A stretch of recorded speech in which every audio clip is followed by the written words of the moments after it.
शाहजेब अहमद सिद्दीकी ने fish farming का कारोबार शुरू किया है, लेकिन इसके लिए इन्हें शहर से दूर किसी तालाब पर नहीं जाना पड़ता, बल्कि इन्होंने मकान के एक हिस्से में ही छोटे टैंक्स बना दिए हैं जहां वो फिश फार्मिंग कर रहे हैं। 10,000 लीटर के इस टैंक में लगभग 500 छोटी मछलियां हैं, जिनका औसत वजन अब 300 ग्राम हो चुका है। तकरीबन हमने जो इसकी स्टॉकिंग की थी वो की थी हमने 1 इंच की, और अभी ये 3.5 महीने में जो है 350 ग्राम से लेकर 350 ग्राम तक का एवरेज हमारे पास आया हुआ है अभी। 1 इंच के बराबर नन्ही तिलापिया मछलियों को इस टैंक में 3 माह कबल डाला गया था। ये एक नई टेक्नोलॉजी है जिसकी वजह से हम जो है जितनी मछली 1 एकड़ में पालते हैं उसकी उतनी ही मछली हम जो है एक 13 बाय 13 के टैंक में पाल सकते हैं, जो कि 10,000 लीटर का होता है। और हमारे जो है एक 10,000 लीटर के टैंक से हम तकरीबन 500 किलो के करीब जो है मछली की हार्वेस्टिंग ले सकते हैं। तो इसमें बस थोड़ी सी टेक्निकल चीज़ें हैं जिनको कुछ हमें समझना चाहिए, जिनको अगर हम समझ लें तो बहुत आसानी से ये कल्चर हो सकता है।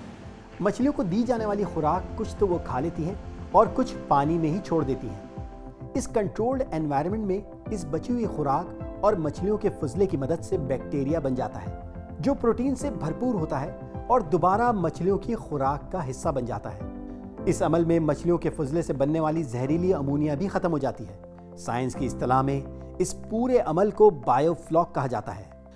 मछलियों की अफजाइश के इस तरीके में अगरचे पानी तब्दील करने की जरूरत शाज़ो नादिर ही पड़ती है, लेकिन कुछ लवाजमात भी हैं जिन पर जरा सी चूक पूरे फिश फार्मिंग के माहौल को नुकसान पहुंचा सकती है, जैसे पानी को न्यूट्रल यानी इसकी मुकर्ररा पीएच वैल्यू बरकरार रखना, अमोनिया की मिकदार को ना सिर्फ चेक करते रहना बल्कि तजावुज कर जाने की सूरत में इसका तदारुक करना भी लाजिम है।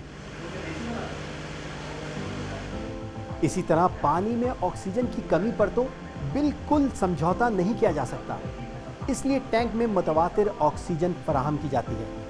एरेशन के अमल में बिजली का इस्तेमाल होता है, इसलिए फार्मर्स बचत के लिए सोलर पैनल भी लगा सकते हैं।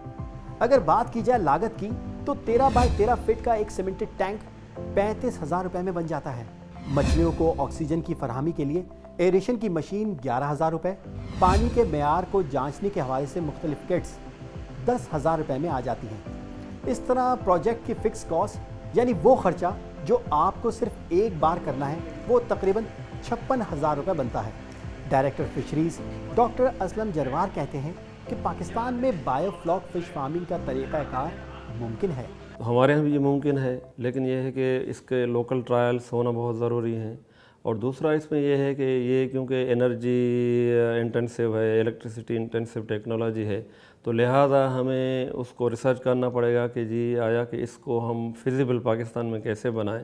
नो डाउट इसमें हाई प्रोडक्शन आती है और ये फिजिबल है कि आप इसको घर में भी कर सकते हैं, किसी भी छोटे कमरे में कर लें, किसी सैन में कर लें, कोई इशू नहीं है, आप इसको कर सकते हैं। कराची में ही एक फ़िश फार्मर ने कमर्शियल बुनियादों पर बायोफ्लॉक फ़िश फार्मिंग शुरू करने की ठान ली है। इन्हें उम्मीद है कि बायोफ्लॉक से मछलियों की अफजाइश से यूरोपीय यूनियन की हिफ्ज़ान सेहत के हवाले से फ़िश एक्सपोर्ट करने की शराइत बाआसानी पूरी हो सकती हैं।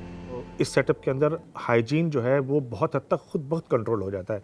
अगर आप नॉर्मली कन्वेंशनल फार्मिंग के देखेंगे तो आप देखिए कि जब वो जाल लगा के जिस तरीके से मछलियों को ला रहे होते हैं और कच्चे में डाल रहे होते हैं, यहाँ तो आप आसानी से ईजिली हार्वेस्ट कर सकते हैं और कैरी कर सकते हैं और पैकिंग भी आप ईजिली कर सकते हैं। वहाँ कच्चे के एरिया में पैकिंग का बड़ा इशू है।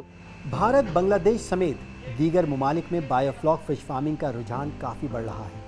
अगर हुकूमत इस शोबे में नौजवानों को रहनुमाई फराहम करे तो ना सिर्फ लोगों को बेहतर रोज़गार मिल सकता है, बल्कि सी फूड की डिमांड पूरी करने और एक्सपोर्ट बढ़ाने में भी काफ़ी मदद मिल सकती है। ये एक मशहूर कहावत का उर्दू में तर्जुमा है कि लोगों को मछली खिलाने के बजाय ये बेहतर है कि इन्हें ये सिखाएं कि मछली पकड़ी किस तरह जाती है।